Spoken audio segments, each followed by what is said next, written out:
everyone, to the Association for Social Economics webinar podcast series. Throughout the series, we'll explore the profound and multifaceted impact of economics. This podcast series is sponsored by the ASE, whose mission is to foster research and publication centered on the reciprocal relationship between economics and the broader questions of human dignity, ethical values, and social philosophy. Each month, I get a chance to sit down and interview scholars in the field. I am your host, Iris Booter, and with me today, I have Dr. Odile Mackett, Senior Lecturer at the University of Witwatersrand School of Governance. Odile has a PhD from the University of the Wits and is an economist by training. Her research interests are related to the division, quality, and definition of both paid and unpaid work, how households and families are structured and formed around these types of work, and how the state interacts with households and the market to reinforce the gendered and racial division of work. She has broadly written on Social Security, poverty, and inequality specifically, as these factors relate to gender inequalities in society. So thanks, Odile, for being here with us today. So before we get started with the more technical questions, can you tell us a little more about yourself, your background, and really what motivated you to get into the field of economics? Thank you so much for having me, Iris, and thank you to the ASE. So I am a South African economist by training, as you said. I used to be quite curious as a child, so I always thought that I would get into journalism, investigative journalism specifically, but then I thought that journalism would give me a very narrow career path. And so I ended up with international relations. So I ended up majoring in politics and economics. And to be honest, I never found economics particularly exciting. I thought it was something that would be able to give me a job. But I happened to come across heterodox economics during my master's studies. And at this time, I was already employed as a lecturer. And I suppose, as they say, the rest is history, you know, that's how I sort of ended up being in these, I suppose we would call it the fringes of economics. Areas where I now operate as an economist and researcher and lecturer, essentially, teacher. Yeah, it's really nice to figure out like the pathway to economics is not always just like a clear-cut one for a lot of people, but we somehow get around that. I did international trade as my first major, and then I was like, but I'm only liking the econ stuff here, so it's kind of like a pathway. Yeah. You know, you somehow get there, right? So perfect. So speaking of heterodox economics, my next question is, what do you think the key differences are that distinguish social economics from mainstream neoclassical economics? So I think I would have one distinction, and that is that economies are made up of people and not just things. I find that in mainstream economics, we focus a lot on things, how things move, how much things cost, who has access to things and who doesn't. And when we're talking about things, we can put things in a model because things don't have brains and they don't think for themselves. But people are unpredictable and they are dynamic beings. So once you shift your thinking from not just the things, but also to the people who handle the things and who exercise power over the things, it becomes difficult to just press a button and predict how someone will behave. And so I feel like when we are trading in the language of things, we sort of miss the point of how things really work in reality, because things are governed by people, and people have different interests, they have different ways of thinking about what they want to do with the things they have access to, whether it be money or whether it be time or whether it be like physical resources. And so I would say that's the one thing that distinguishes social economics. It brings society, it brings society into the conversation. Yeah, absolutely. And so speaking of social economics, so how do you view the role of social economics in really addressing our, current social challenges and issues? Yeah, so again, people are not rational. and they evolve according to their circumstances. So if we think about a car is the same car today as it was 10 years ago. People evolve based on whatever happens to them in what types of circumstances they grow up in. So if you think about the economic violence that we call poverty, the ways, if someone grows up in poverty, that has an important implication of how they take decisions on a daily basis, right? It essentially creates a scarcity framework for their thinking and their rationalizing, which could threaten, for instance, collective decision making. And that's really one of our major issues that we have in contemporary society, right? Is that people are operating within the scarcity framework. And so we cannot find solutions to problems that require collective thinking and decision making, and saying, you know what, I'll take less and you take more because that's what we need to get past this issue. It's like everyone is just grabbing whatever they want for themselves. And that is really one of the core tenets of mainstream economics, is that things are scarce. And the minute everything becomes scarce, then it means it's winner takes all. And so there are a number of assumptions within mainstream economic thinking which sort of creates this framework that not only creates new problems, but it also means that existing problems become like perpetual. So we can't find, maybe we do have solutions to them, but we can't bring them to fruition or make them a reality because it's a winner takes all. Everything is scarce, essentially. Yeah, absolutely. So we already talked a little bit about your background and your introduction, but we also see that your work is really interdisciplinary by nature. So could you discuss in greater detail how your work in the economics field really intersects other disciplines and what really motivates you to be involved in this particular area of research? Yeah, so I suppose I could use my PhD as an example. So I focused on decent work as a measure of quality of work. So basically the ILO's framework. And they basically include elements not only from economics in thinking about quality of work, but also from sociology and psychology, for instance. And I think political science is also quite important to the study of economics in general, as it's about the study of power, and having access to resources can give you power. Now we're going back to economics again, right?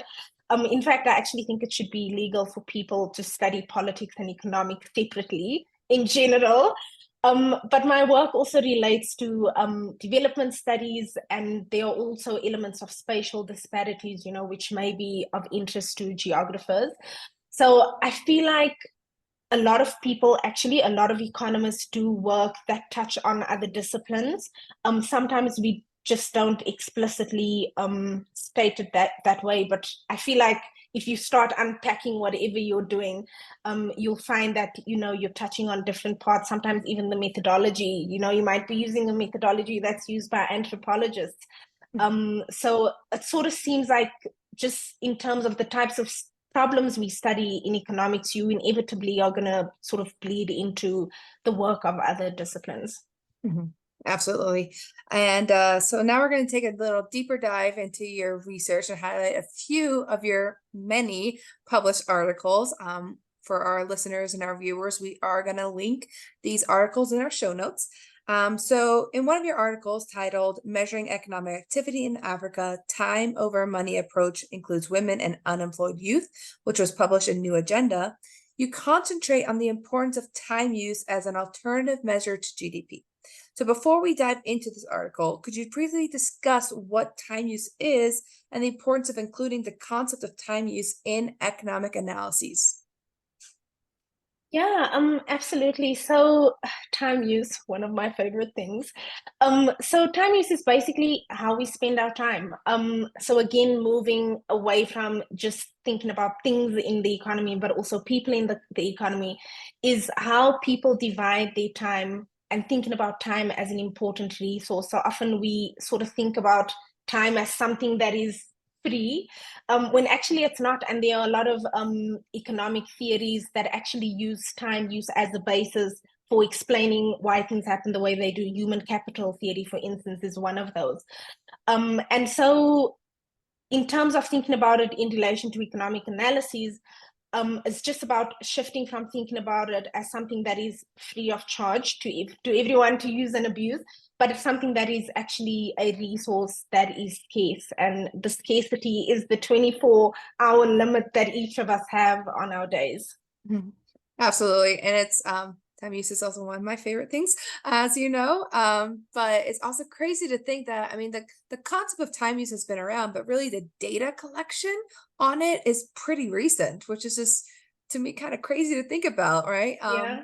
So diving a little more, right, this leads us into the really important discussion of economic activity and economic well-being and what, generally speaking, defines that. So while we know that the concept of GDP has been around for over a century, right, one of the limitations is that it does not include aspects such as unpaid care work. So could you tell us a bit about the differences between using GDP to measure economic activity and using time use data? Yeah, absolutely. So when we think about GDP basically includes things that we can count. And the reason we can count things is because they've entered into a process of exchange, right? So maybe you've gone to the shop and you've paid for a loaf of bread. The amount that you paid basically tells us this is how much this thing is worth. So the problem with unpaid work, by definition, it's not being paid for. So the process of exchange doesn't happen, and therefore we don't know how much is it actually worth. And so the thing with unpaid work is now we don't have a value for it. So even though we can value labor, paid labor, because your paycheck would tell you how much your labor is worth, or the loaf of bread, you know, the price to now, we don't exchange the unpaid labor that is exchanged essentially. Did I answer that question? Mm-hmm. Yes. Okay, perfect. Yes, but one of the issues, right, or to add on to that, it's not an issue, but rather unpaid care work, right, is a fundamental aspect of the economy, and typically undervalued and thus, you know, not included in GDP. So, another research area that you have concentrated on is the area of Social Security. And that we have exemplified by your publication on social grants as a tool for poverty reduction in South Africa, a longitudinal analysis using the NIDS survey, which was published in the African Studies Quarterly. So can you explain the role of government in South Africa in particular in providing social protection? So just to give you a sense of South Africa's social security program, so along with countries like Brazil, South Africa basically has one of the most extensive social security programs in the global south. And this is mainly characterized by cash transfers. So cash transfers are provided to vulnerable groups. These mean people who are elderly, so children whose parents meet a means test, and then also people with disabilities. So essentially, these are people who are not expected to work. And then we also have social security, which is linked to labor market activity, right? So we have private pensions, and then we have an unemployment insurance fund, along with a number of other things. The problem, though, is that we have a very high unemployment rate. And so the underlying assumption in the design of the program is you're either too vulnerable to work or you have a job.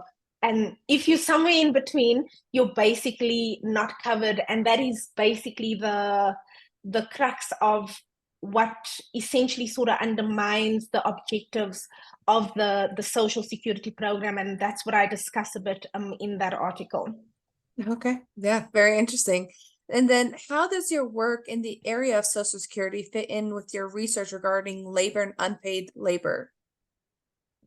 Yeah, so basically this article sort of highlights that gap, right? Is that people who are unemployed and who have never worked in their lives because now they haven't accumulated a pension, nor do they have credits with the unemployment insurance fund, would basically be left out in the cold.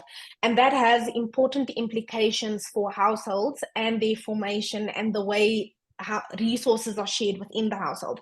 So basically, an unemployed person logically cannot sustain their own household, right? They need to pay for rates, taxes, rent, etc., etc. So what's the logical thing to do is to move into a household where you will be covered somehow by existing resources within that household. And that might be households who are recipients of the cash transfer program, or it might be households where there are other employed individuals who might be, I suppose, willing to share their resources.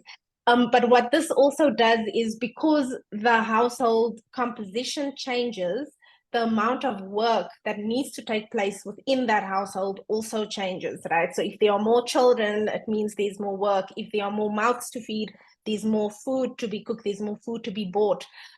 So a lot of these activities actually are captured in what we would call that unpaid labor that is now not enumerated. So it is actually invisible to any statistics we have on the economy, unless, of course, we are doing a time use survey, bringing again the importance of time use surveys to light. That's wonderful. Thank you. And so back to the economics discipline a little bit.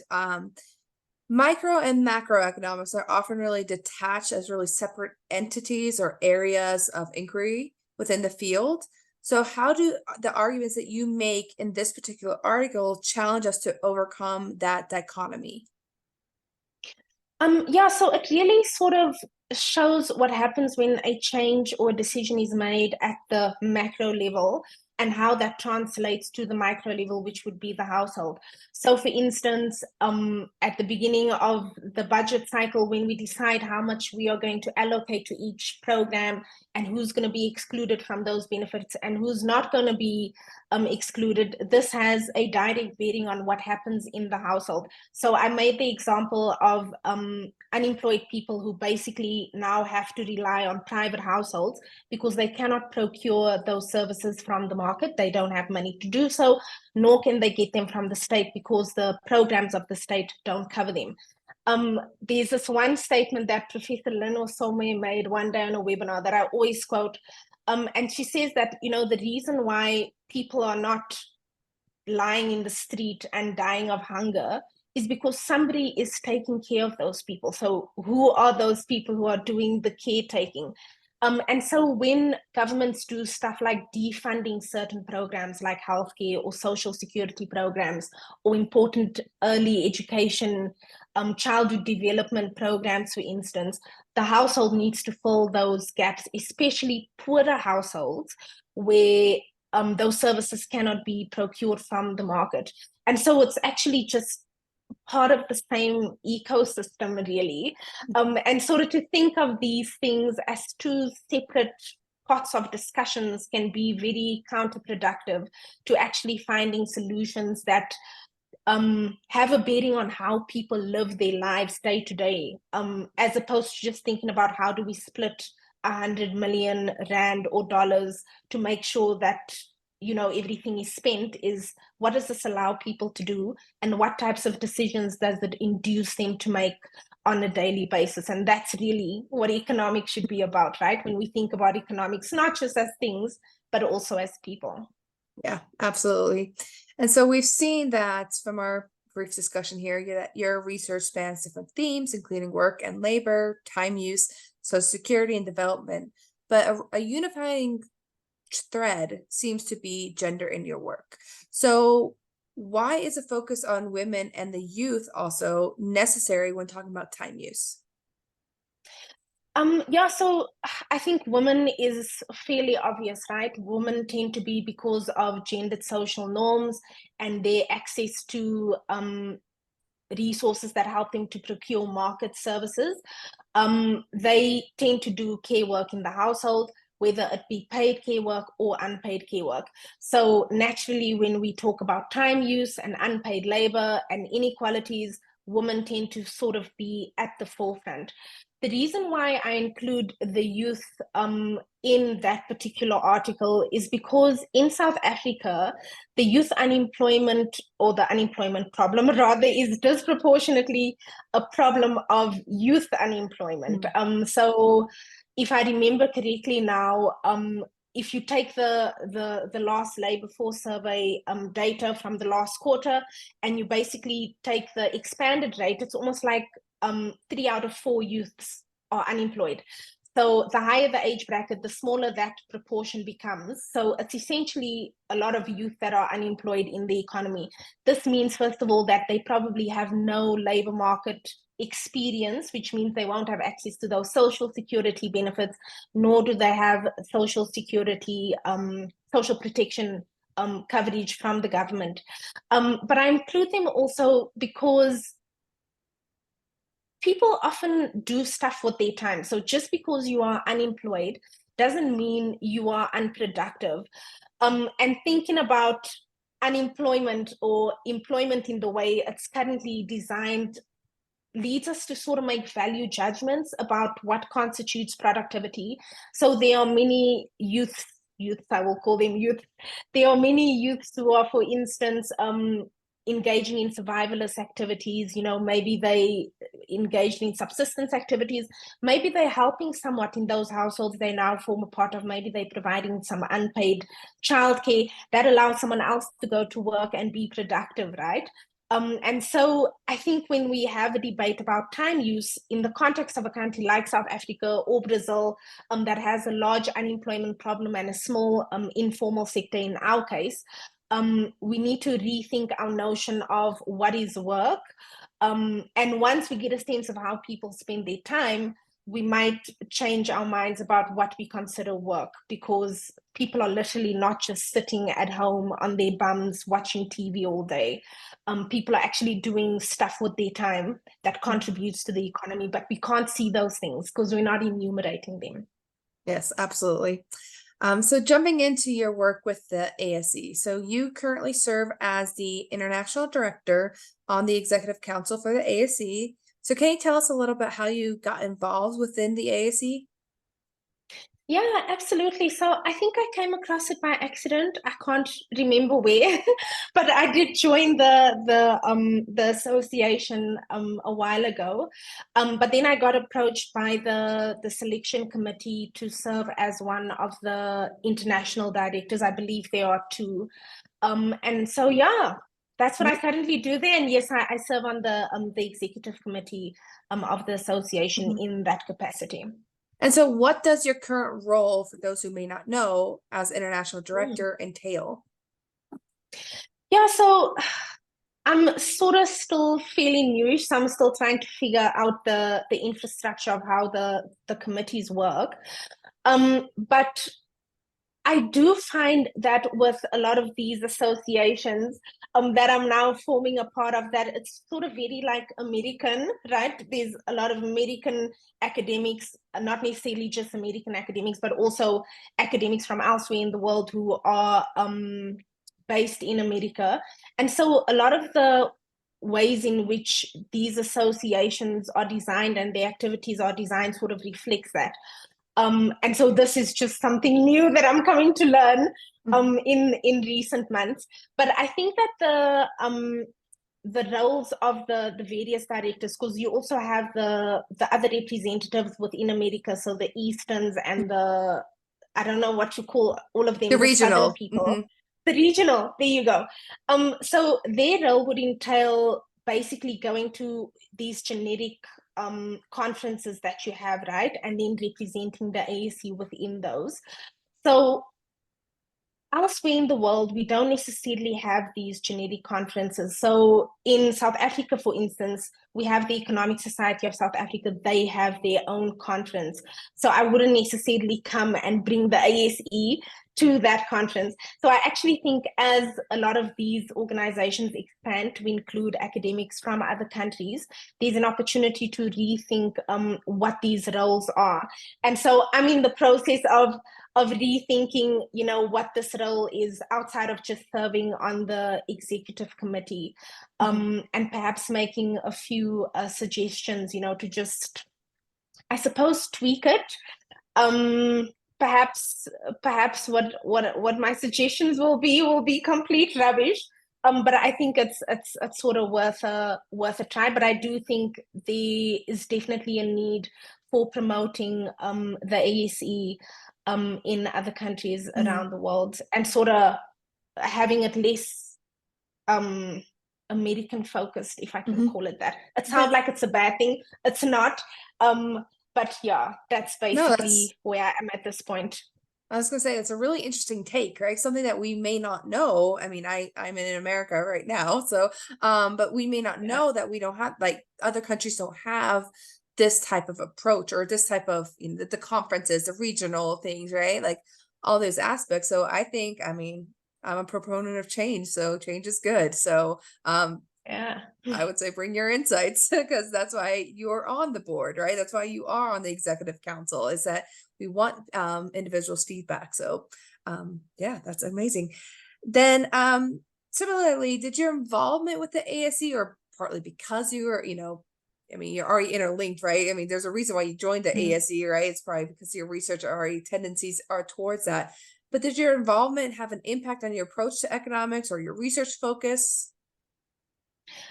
Yeah, so I was already sort of doing research related to that, and also I was working with people who already formed part of the association before I joined it. But it's sort of nice to just have like a reinforcement of the work that I do as valid. So yeah. Yeah, it's nice to kind of find your community within the broader scope of economics. So, Absolutely. so can you discuss how an understanding of social economics contributes to a more inclusive and equitable understanding of economic behaviors? And do you bring this type of discussion into your classroom? Yeah, so again, I really try to bring home the notion of people. All of us are part of the economy, so we have different interests and challenges. And I basically bring in arguments in my classroom around topical issues, such as like land reform or social grants. These topics can be very divisive, specifically in the political space. So people often see like the economic side to the problem, right? So if it's about social grants, which is also part of our social security system, it's about how much is this costing us, whereas if you see the people within it, it's actually a small price to pay, to help people. The same thing goes with land reform. Land is a productive resource. So if only certain people have access to land, what does that mean for the way people are able to live their lives, to also build, I suppose, I don't want to say generational wealth, because it seems like generational wealth might be a bad thing, but like generational security, right? People don't necessarily want to be wealthy. They want to be secure, and they want to know that their children are going to be secure. They're not going to leave their children in poverty or whatever. And so basically being in a multidisciplinary space helps me to bring in these different topics rather than sort of teaching the basic economic models, that we all have to teach. And so basically the point is that we are not accountants, right? So we are social science. We don't just look at the value of money, but we also look at the value of people, and what type of lives do these policies and the things we spend on allow them to live. Yeah. And so part of this webinar podcast series is really highlighting researchers and their work. So how can listeners find you or follow your research or read more of your works? Yeah, so I mean, everything's sort of on my website. It's just odilemackett.com. I have a few links to articles, and I also have links to my other social media profiles on there. Okay, perfect. And we will put that link in our show notes as well. And so last, I always end these podcasts with this question. I really want to end with looking forward. So what do you envision the future of social economic looks like? Yeah, so I suppose I would say that it needs to be brought to the mainstream. It would be good if you walk into an economics class and whatever we talk about in social economics is taught on the first day. It's not like the first day we first laying out the assumptions and the theories of mainstream economics, which is often what we need to do, right? And I suppose it needs to be a more viable option for students of economics, and heterodox courses in general. So it's a pity that like a vast majority of institutions don't have like heterodox economics institutionalized. It's something that you come across if you're lucky enough in your life to have Iris in your lecture. As your lecturer, she might by accident introduce you to it, and that's often what happens with areas of economics such as social economics.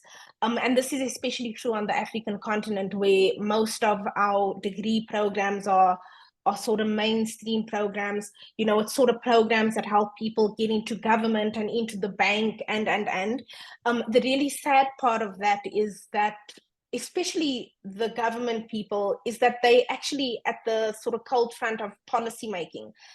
So if you have the sort of mainstream training, it's difficult to then get a sense of why what we're doing doesn't work. It's because the people are missing from what you've learned. And I suppose it's also difficult to bring into our teaching as heterodox economists because there are so many different strands of how we can think differently about economics. But it seems like we almost don't have an entry point that allows us to bypass mainstream economics. So it's difficult to, for instance, talk about how the law of demand might be rubbish, if I'm not saying that it necessarily is. I don't study the law of demand, but it's difficult to say, to sort of undermine the principles of that law if you haven't explained the law. And so it's sort of like a chicken and egg situation. It's difficult to explain how demand and supply goes together, without presenting it in the scarcity framework, which might not necessarily be the case for all types of resources in the economy. And so I think this is where, the pedagogy people become really important and the work that they are currently doing, because I believe that they sort of finding those entry points of, if you're teaching an economics 101, years away that you can do it differently, or if you're doing a graduate level course, and all your students come straight from mainstream, years away of perhaps introducing something different to them and making it palatable and convincing. And so also the ways in which we introduce these ideas to students is as important as the ideas themselves. And so, yeah, that's it. That's fascinating. So I want to thank you for being here with us today for a fascinating discussion. And I hope people check out your website. Thank you so much for the invitation. I really enjoyed chatting to you.